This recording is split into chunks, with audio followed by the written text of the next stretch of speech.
My title is Monumentality and Bidding.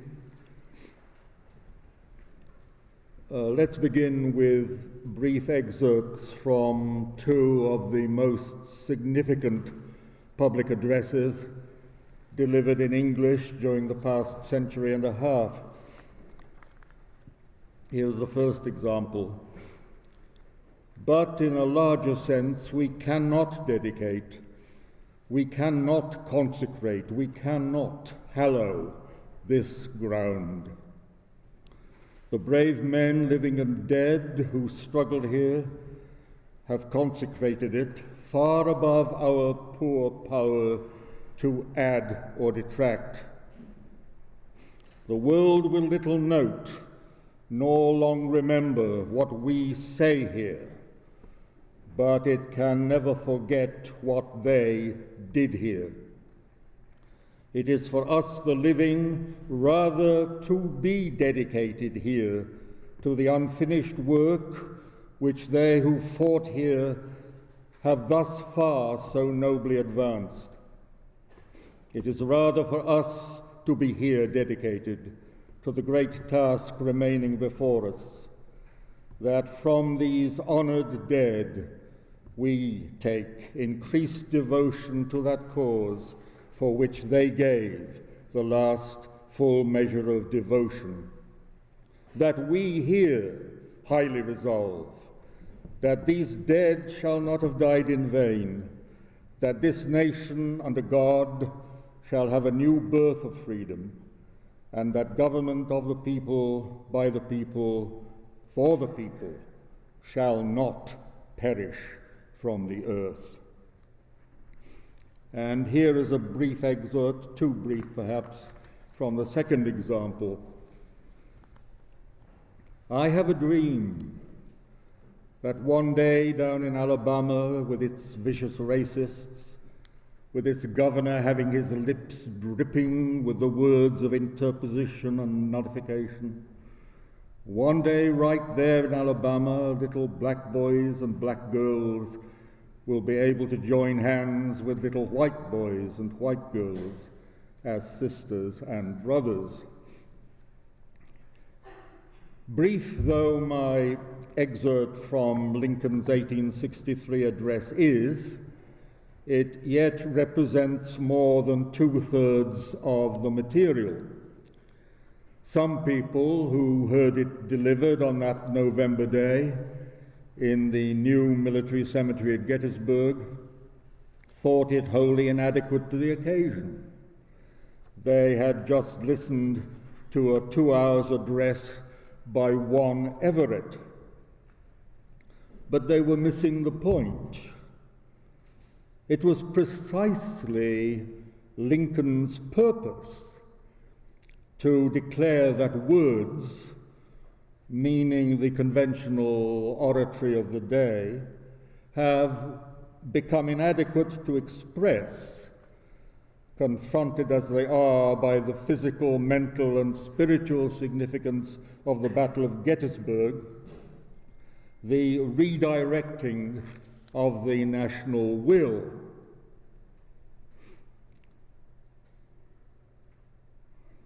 Nonetheless, there is a paradox or an oxymoron embedded in the textual body of what Lincoln has to say on this occasion.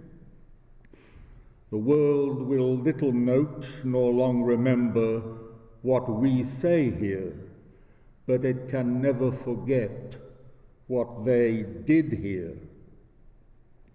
Even though audiences found Lincoln's physical presence and manner of delivery somewhat ungainly, and though editors of his posthumous writings persistently corrected his style, he was a master of hustings oratory, and he must have known, with an orator's instinct, that he was uttering words that would be set in stone and stand as a type of magisterial humility, establishing what the nature of personal sacrifice means collectively, what it means to the nature and purpose of legislation and litigation, and the apportioning of goods. He not only said something, he did something.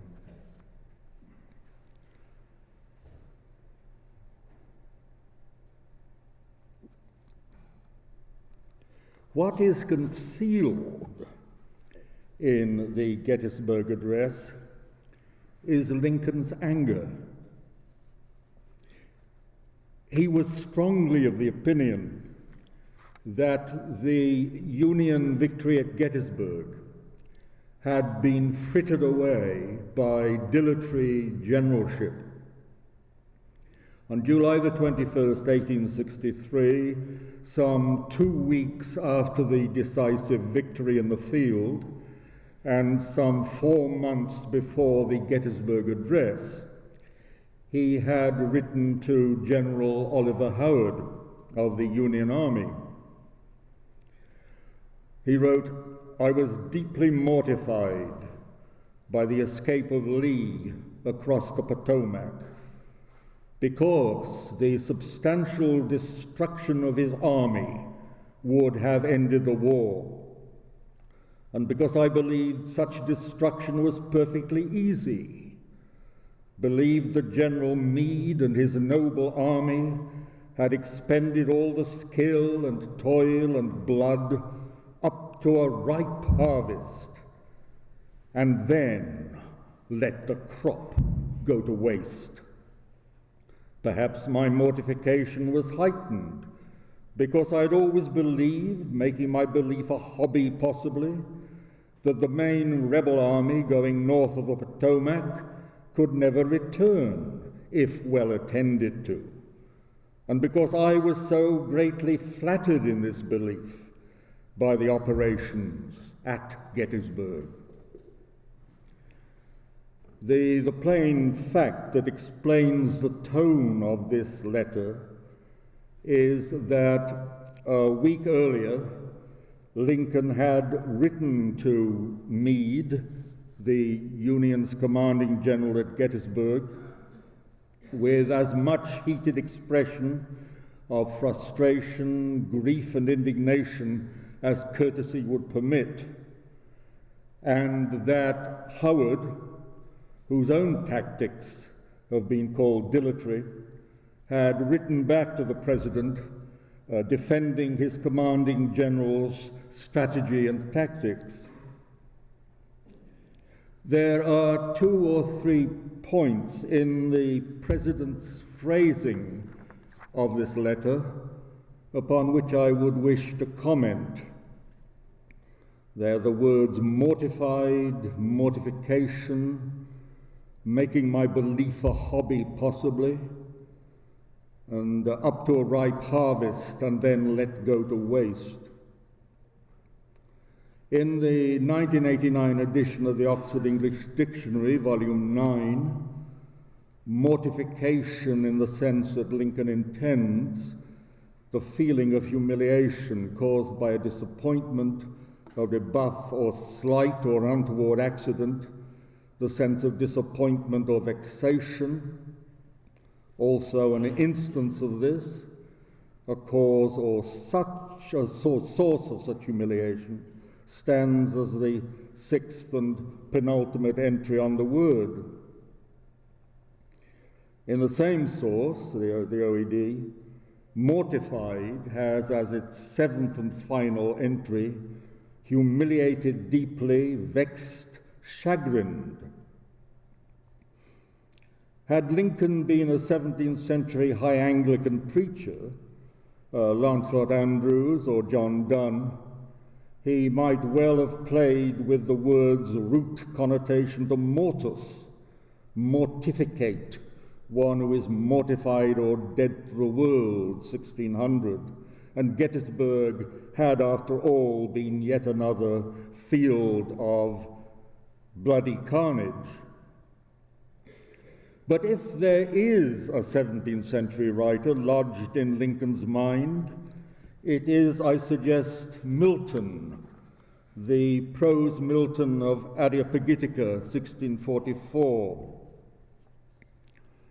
I think immediately as you do of Milton's sentence, "We reckon more than 5 months yet to harvest. There need not be 5 weeks, had we but eyes to lift up. The fields are white already."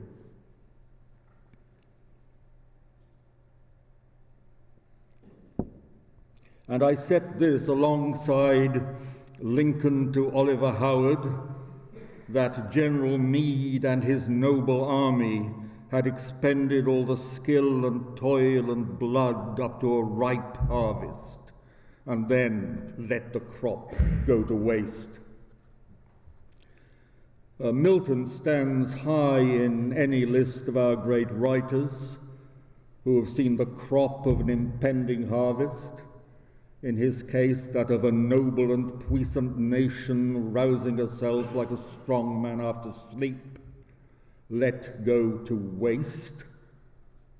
In his case, in what we will perhaps properly term the private recreations, the poems of his post-Restoration seclusion, he set himself the task, albeit in fable not fact, of vindicating the unachieved harvest and accounting for its ruin.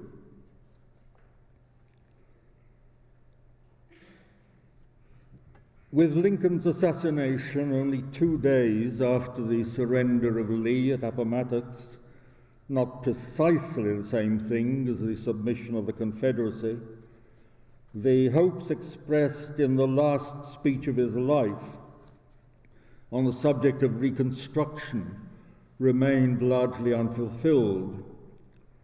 In that final address, he had focused attention on what he calls the heretofore slave state of Louisiana, and had urged the nation to support some 12,000 voters of that state who had sworn allegiance to the Union. "If we reject and spurn them," he went on, "we in effect say to the white men, you are worthless or worse, we will neither help you nor be helped by you. And to the blacks we say, this cup of liberty which these, your old masters, hold to your lips, we will dash from you and leave you to the chances of gathering the spilled and scattered contents in some vague and undefined when, where, and how." If Lincoln had lived to fulfill his second term, who can say how Reconstruction might have fared? As it was, his words of foreboding were amply fulfilled in the years of the carpetbaggers, peculation, and Jim Crow. The very fact that on August the 28th, 1963, 100 years short of a couple of months after the Gettysburg Address, Martin Luther King went to Washington to deliver that speech, as famous now as Lincoln's, is itself an indictment of the ruin that the United States, mainly the old Confederate states, though the old Union states were themselves in many ways culpable, the ruin that the United States had brought upon Lincoln's projected edifice of emancipation and Reconstruction. As much a rhetorician as was Lincoln, King chose his rostrum well. He spoke from the Lincoln Memorial, his Gettysburg, and he spoke of hopes dashed and vision destroyed by the preceding century. There the resemblance stops. Where Lincoln is compact to the point of taciturnity, King is copious to the point of repetitiousness. He is preaching his text. We cannot know the tone and pitch of Lincoln's delivery, but we have all heard the tone and pitch of King's. He is, in fact, an orator in the great Black Baptist preaching tradition, itself a phoenix rising from the ashes of post-1865 ruination. He is repetitious because one is expected to repeat, to return upon the text. But the text, I Have a Dream, is vulnerable in a way that nothing in Lincoln's Gettysburg Address is vulnerable. Lincoln is we, King is I, more vulnerable always than we. Where you do have vulnerability in Lincoln is in his letters. For instance, those referred to earlier to Generals Meade and Howard on the post-Gettysburg strategic debacle, where he is prepared to admit to deep personal chagrin and mortification. To Howard he writes, "Perhaps my mortification was heightened because I had always believed, making my belief a hobby, possibly." By hobby, Lincoln intends that sense of the word which means an individual pursuit to which a person is devoted, in the speaker's opinion, out of proportion to its real importance. This sense is in fact a contraction of the word hobby horse. Maybe I'm riding a hobby horse in my belief that prompt strategic action could have destroyed the Army of Northern Virginia. I will concede that to the formal strategists of my army. But what I really think is that you criminally threw away a gain achieved at the price of the lives of thousands upon thousands of men. There's no hint of this in the Gettysburg delivery. How could there be? But if you know your Civil War history, you know what is in Lincoln's mind, the mind that puts together this reticent glory, the mind that believes that had Meade moved to destroy Lee's retreating army of Northern Virginia in the days immediately following the battle, the Confederacy would have been obliged to sue for peace, and many scores of thousands of lives would have been saved. At the time of the Gettysburg ceremony, the war had 15 months still to run, with a multitude of deaths yet to be incurred. In such phrases as "far above our poor power to add or detract," and "the world will little note nor long remember what we say here, but it can never forget what they did here," we have a great orator's recognition of what, by circumstance, intent, and accident, can be done to oratory to debase it, together with the great orator's grasp of the necessary techne to ensure that such a debasement does not occur during the short time in which he speaks, a kind of eternal vigilance in the reticence.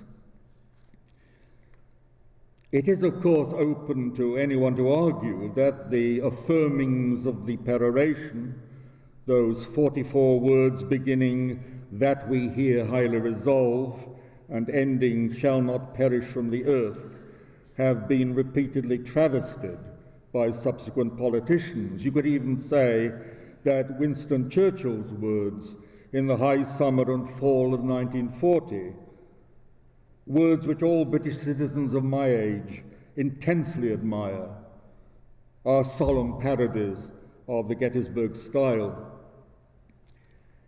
It seems to me that in contrast to Lincoln, the one major caveat that Martin Luther King cannot allow for in the calculation of his own tactical oratory is the realization that all rhetoric is vulnerable to travesty.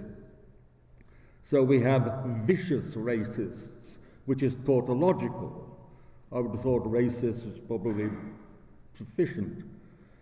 We have its governor having his lips dripping with the words of interposition and nullification.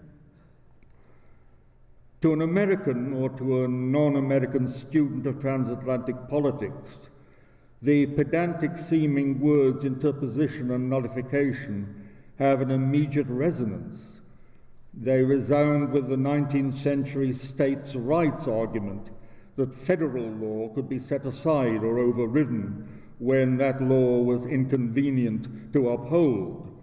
In this way, the southern states nullified federal ruling on emancipation. In this way, in the 1950s, southern states claimed that they were legally entitled to go against the Supreme Court in its ruling on the desegregation of the school system. To us, perhaps, the words sound a trifle pedantic, even maybe with a slight touch of grand guignol, but that is our historical misfortune.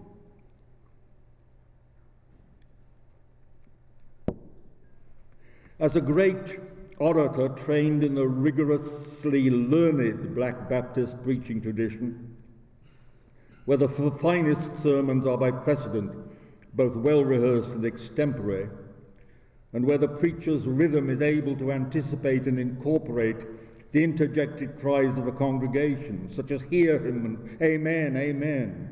King is, in his Lincoln Memorial speech, aiming to affect not only the minds and sensibilities of his fellow blacks, who can be trusted to know where he's coming from, but also the minds of white Americans, whose theological sensibilities are more heterogeneous, divided, and diffuse, and that is a much more tricky, uncertain business. If I were to give the value 5 to the structure of each of these speeches, I would say that the constitution of Lincoln's Gettysburg Address is 4 parts monumentality to 1 part bidding, and that the constitution of King's speech is 4 parts bidding to 1 part monumentality.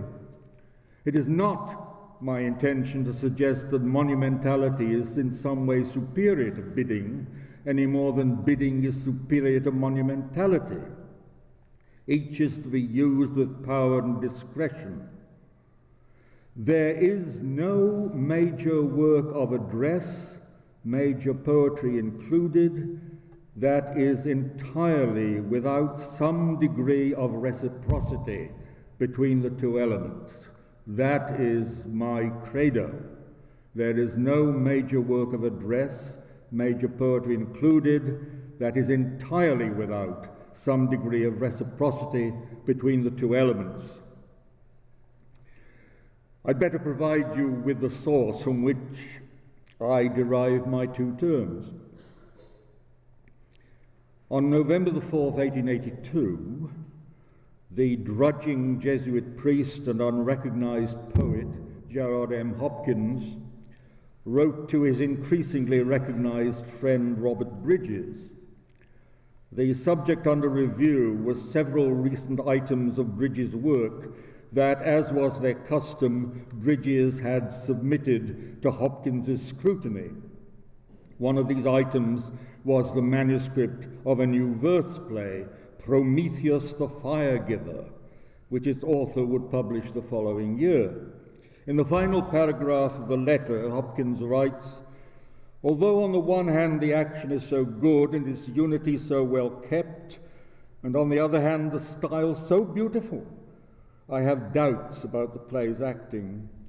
Experience only can decide, but I do not think it has a high degree of that nameless quality which is of the first importance, both in oratory and drama. I sometimes call it bidding. I mean the art or virtue of saying everything right to or at the hearer, interesting him, holding him in the attitude of correspondent or addressed or at least concerned, making it everywhere an act of intercourse, social intercourse, and of discarding everything that does not bid, does not tell. I do not know if I make myself plain. It is most difficult to combine this bidding, such a fugitive thing, with a monumental style.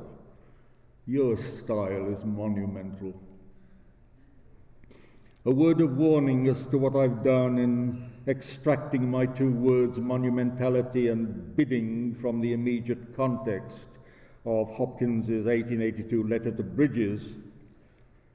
It will have struck you that for Hopkins, monumentality is not a term of praise. It is a discreet, a courteous way of telling his friend that when it comes to verse drama, his style is frigid. What I've done is to take Hopkins's term of diplomacy and turn it to my own purposes as a non-accusatory term of techne, as one might use such words of techne as enjambment, anaphora, and the like. Bidding I leave as Hopkins intended it.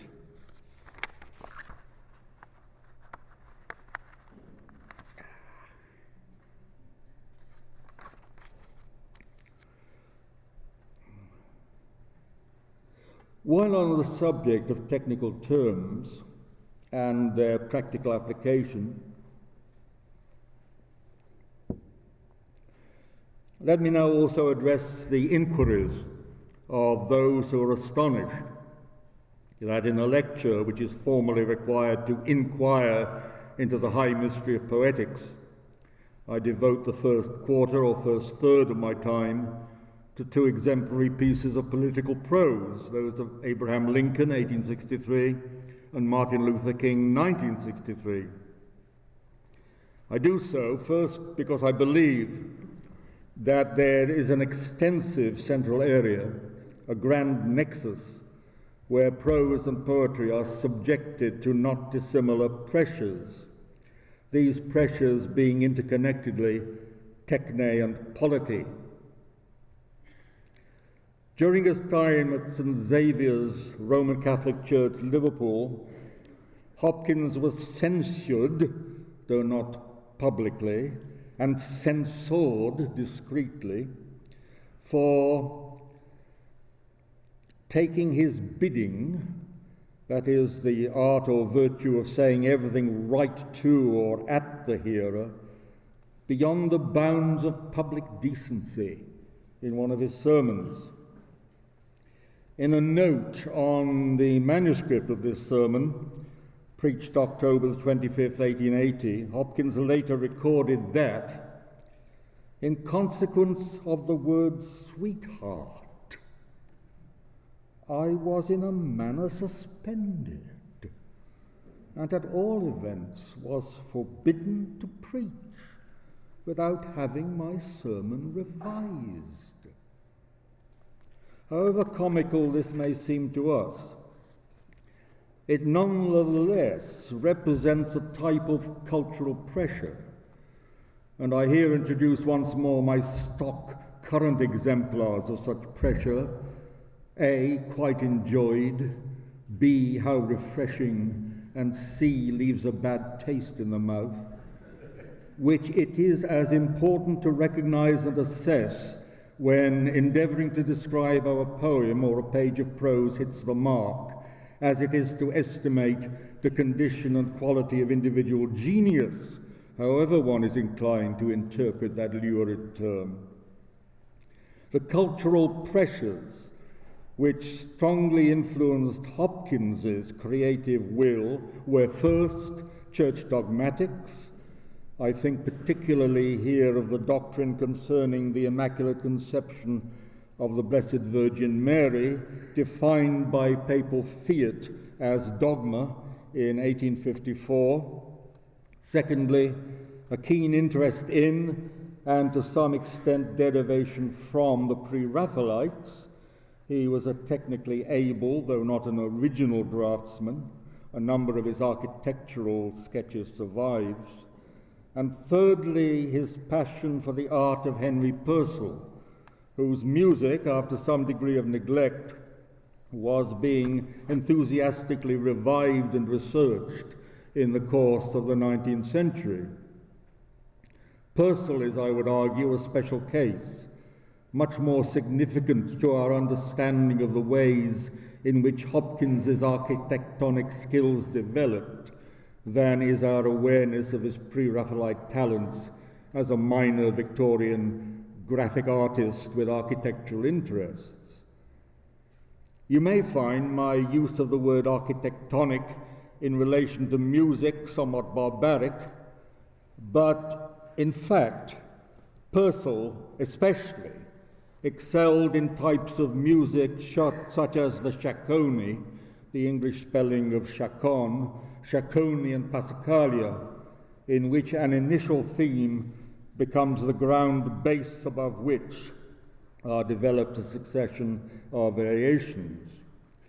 It was Purcell's inventiveness in this form that inspired Benjamin Britten, who admired him wisely and profoundly, to employ both chaconne and passacaglia in his second and third string quartets.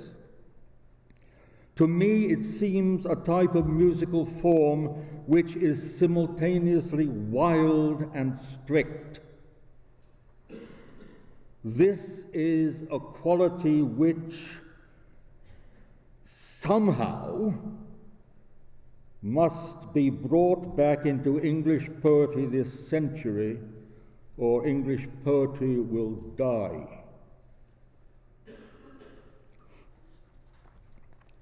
Of Purcell's funeral sentences used at the funeral of Queen Mary in 1695, which were sung also at the funeral of Princess Diana, I mention that not for sentimentality's sake, but because it may help some here to recollect the sound of them in your inner ear.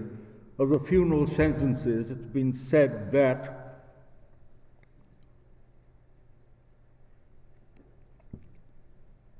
the constant movement from one affect or image to the next enlivens and energizes the anthem, but it also challenges the composer to maintain coherence, to write declamatory movements that are neither shapeless recitative nor an aimless anecdotal stroll from one dazzling gesture to the next.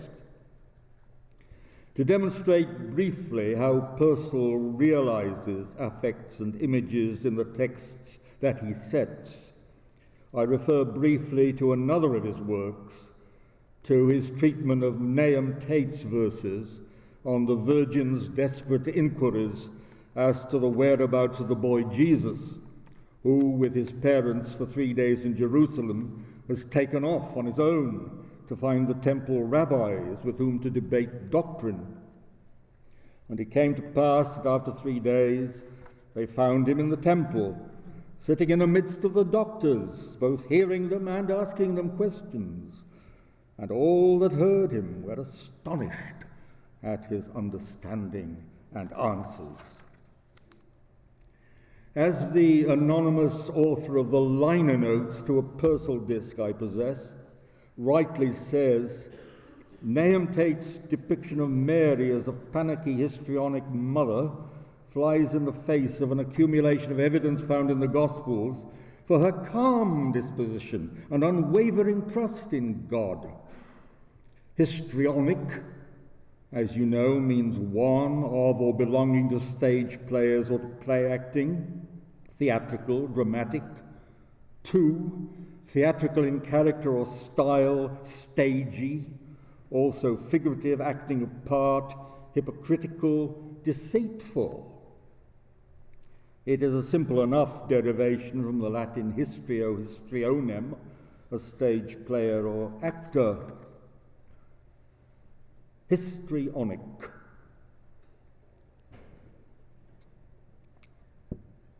I entirely agree that Nahum Tate makes the Virgin sound histrionic, but I wouldn't therefore dismiss him as a writer cheaply dispensing things stagey or even deceitful. Nahum Tate, who was poet laureate to the court of William and Mary, wrote a number of texts for Purcell, including the libretto to Dido and Aeneas, and clearly understood the variety of declamatory styles exercised by the genius for whom he was writing.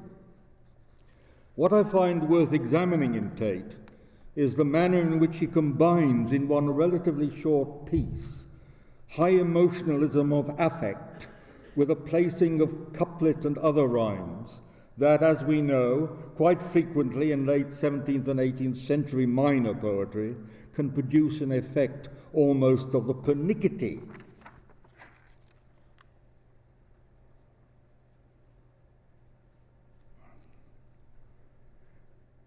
There is indeed something ready to be capsized in a piece describing the Blessed Virgin as verging on the hysterical, when you're perfectly well aware from your reading of the scriptures, and these people certainly knew their Bible, that she was nothing of the sort.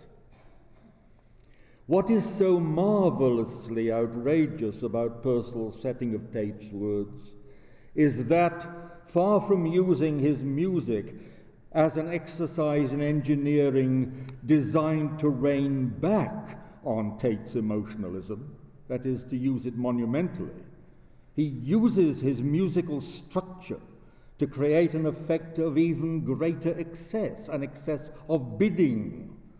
Now, this is how Tate reads straight from the text. At first glance, you fancy you have 21 lines of pentameter couplets, the so-called heroic couplet, but immediately correcting yourself, a series of heroic couplets couldn't possibly amount to 21, you see that what we're given is something much more like an Italian canzone, as set by Monteverdi, Carissime, and numerous others 60 or 70 years earlier. There are lines of tetrameter, there are 3 instances of triple rhyme, and 1 of A-B rhyme. This is how it opens. Tell me, some pitying angel, quickly say, where does my soul's sweet darling stay? In Tigers or more cruel Herod's way? Ah, rather let his little footsteps press unregarded through the wilderness, where milder savages resort, the desert safer than a tyrant's court. This is good, businesslike writing for a purpose. Now, Purcell immediately begins to break up Tate's meters. I was tempted to be archaically trendy and to play you a Stone Age CD of the piece. But being the sort of person I am, I would probably have blown all the lights and electrocuted myself. Purcell's setting of these opening lines goes as follows. Tell me, some pitying angel, tell quickly say, where does my soul's sweet darling stay? In Tigers or more cruel Herod's way. The second repetition of cruel is a melisma of 18 demisemiquavers. Tate employs the proper name Gabriel once, line 12. Purcell's setting requires it to be repeated 11 times with increasing anguish at what is the structural and effective heart of the piece. It must be heard. It is stunning. Look for it in Purcell's discography by its title, The Blessed Virgin's Expostulation.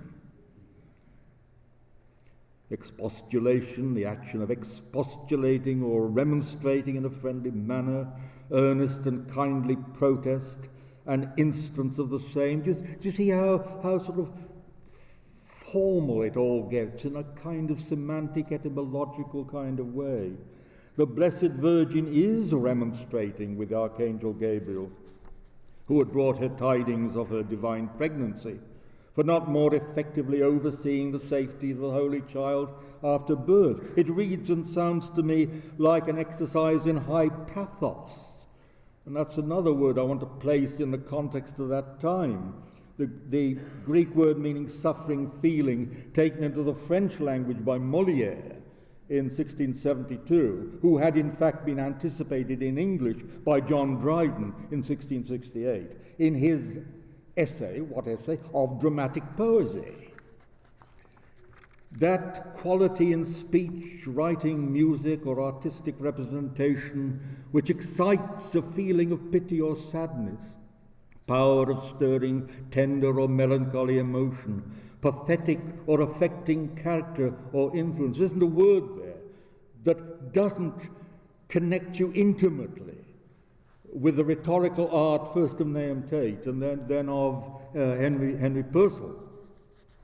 I clumsily think of the marvellous Purcell Tate piece as resembling, in terms of music, Bernini's sculpture of St. Teresa in Ecstasy. It is, I would guess, one of the major aspects of the style that we term Baroque. And it is a hair-raising, virtuoso balancing act between monumentality and bidding. The malevolent Hillian dogma, behind this seemingly innocuous précis, with which I am engaging at least some part of your attention, amounts to, or can be reduced to, the following proposition, namely, that I believe the monumentality bidding nexus, please note not dichotomy, is vital to the making of enduring art, let alone great art. Sometimes the monumentality, for instance, the structure of the Italianate or Miltonic sonnet, is there to keep in check the bidding. Sometimes the bidding is there to humanize the monumentality. Sometimes, as in the Purcell Tate piece, they extravagantly move together in their mutual excitement. It is this third possibility that I find the most promising, but which I do not find, broadly speaking, in contemporary poetry in the English language. It is public knowledge that the newest generation of poets is encouraged to think of poems as Facebook or Twitter texts. Or, I suppose now, much more recently, as selfies. The poem as selfie is the aesthetic criterion of contemporary verse. And as you know, in my malign way, I want to put myself in opposition to this view. That is to say, the poem should not be a spasmodic issue from the adolescent or even from the octogenarian psyche, requiring no further form of validation. At this point, and you will have picked up my worry instantly, I had argued and illustrated and OED'd myself into the ground. At such points, I tend to practice sortes Virgilianae with books hauled at random from my study shelves.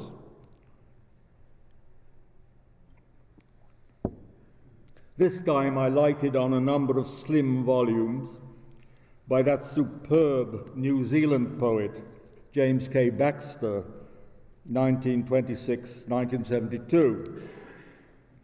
I had a bet with myself while writing this 10 days or so ago. I had a bet with myself that there won't be a single copy of any of his books in Blackwell's. And if tomorrow I find that I'm wrong, I shall happily pay myself £10.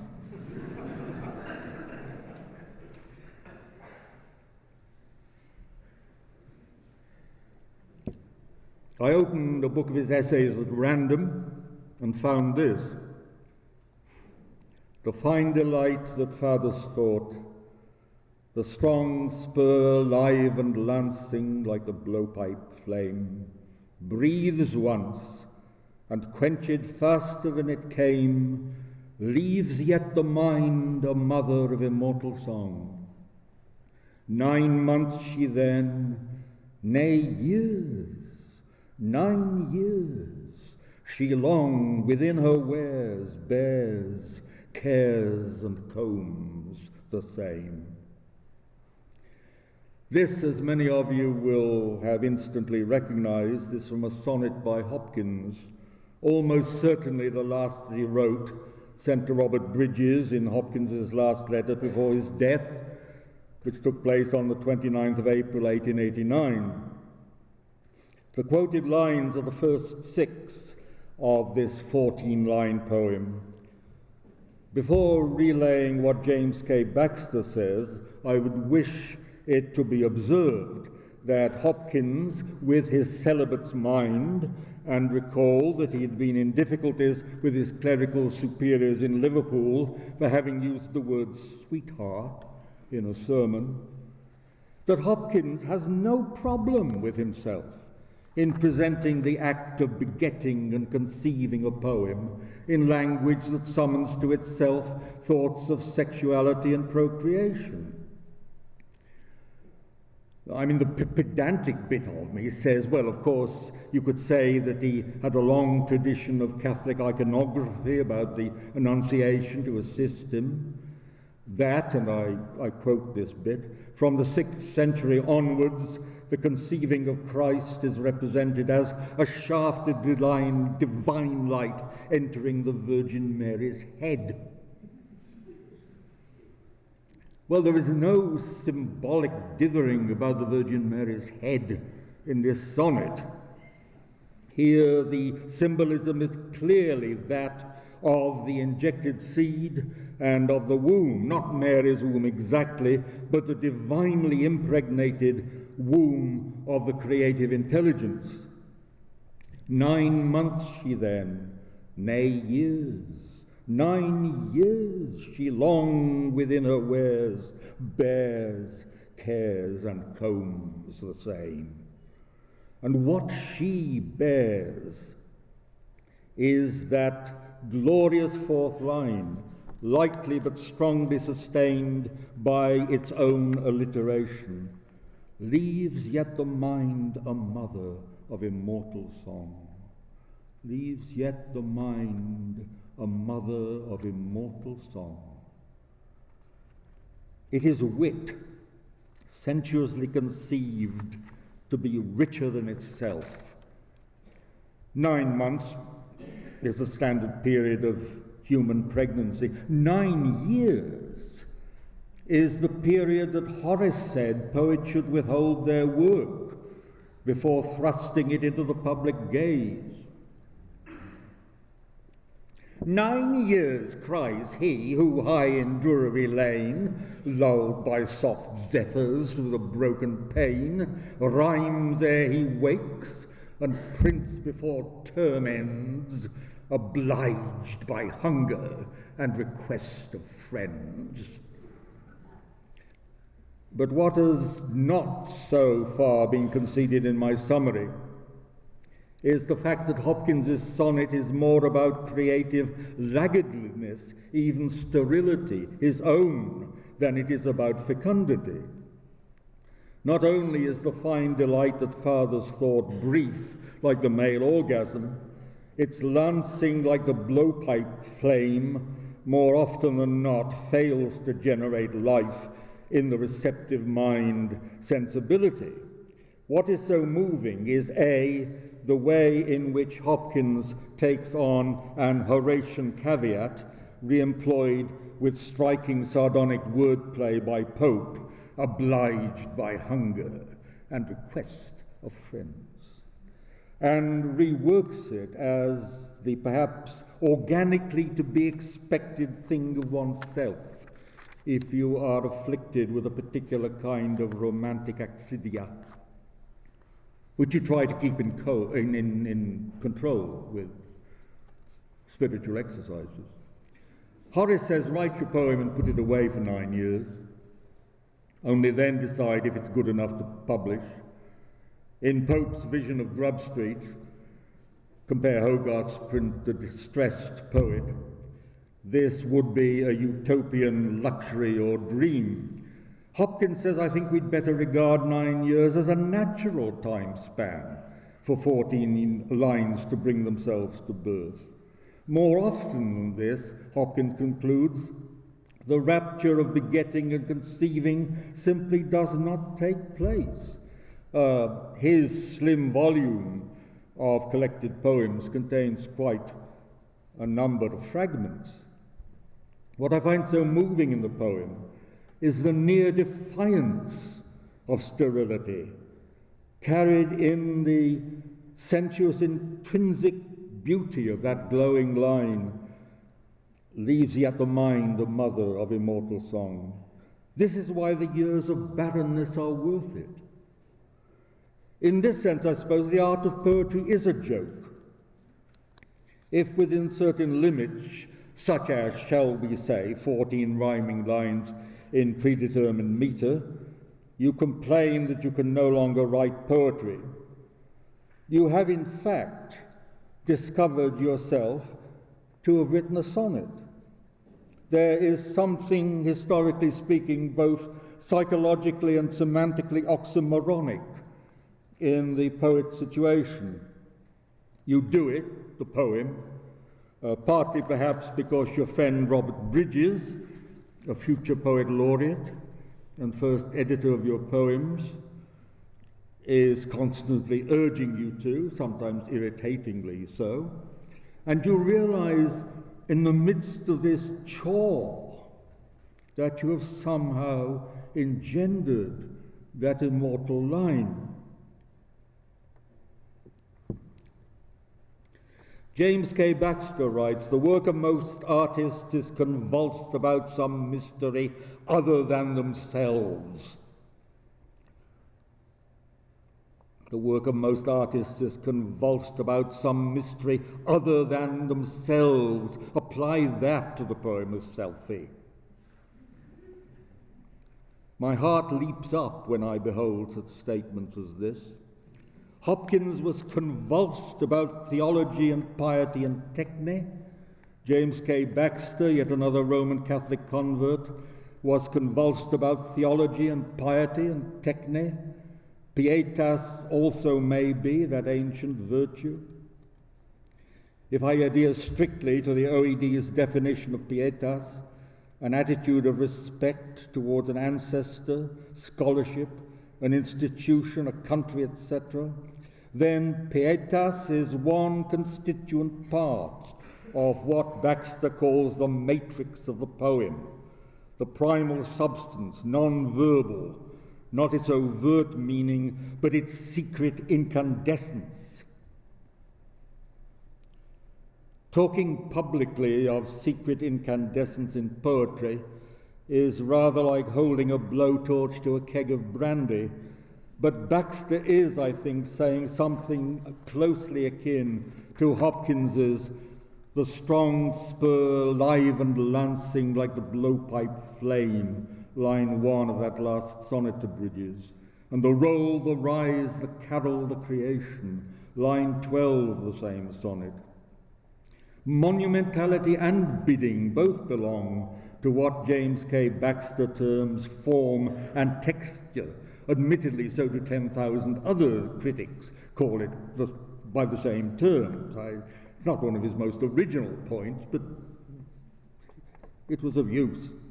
What is perennially fascinating to me anyway, and I think so to Baxter, is the question whether you can place your finger precisely on the single word or the phrase in a particular poem at which all these terms are equally valent, not valid, valent.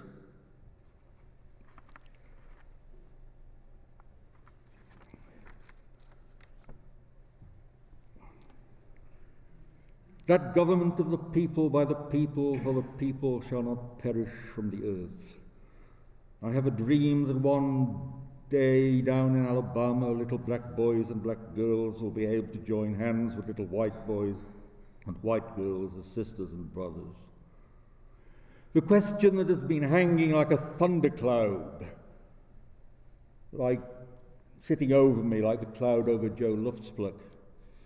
The question that's been hanging like a that dates me. The question that's been hanging like a thundercloud over this lecture since I thrust at you its opening paragraphs is this: monumentality, bidding. Can the questions that arise from the application of such terms as these to the begetting, conceiving, and shaping of poems be legitimately applied to constructions of words, for example, Lincoln's 1863 Gettysburg Address, Martin Luther King's 1963 Lincoln Memorial Address, Ted Hughes's birthday letters, that are generally regarded less as verbal artifacts than as sacrosanct cultural phenomena, which it is tantamount to sacrilege to question.